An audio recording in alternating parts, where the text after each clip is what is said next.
انتهت الجولة السادسة وقبل الأخيرة من مباريات الحسم للدوري بفوز الزمالك على سموحة 1-0. أحرز هدف الزمالك عدي الدباغ.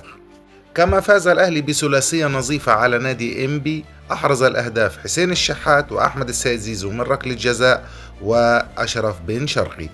أما بيراميدز فقد سقط في فخ التعادل مع سيراميكا كيلوباترا، أحرز هدف سيراميكا كليوباترا محمد رضا بوبو، وأحرز هدف التعادل لبيراميدز ناصر ماهر.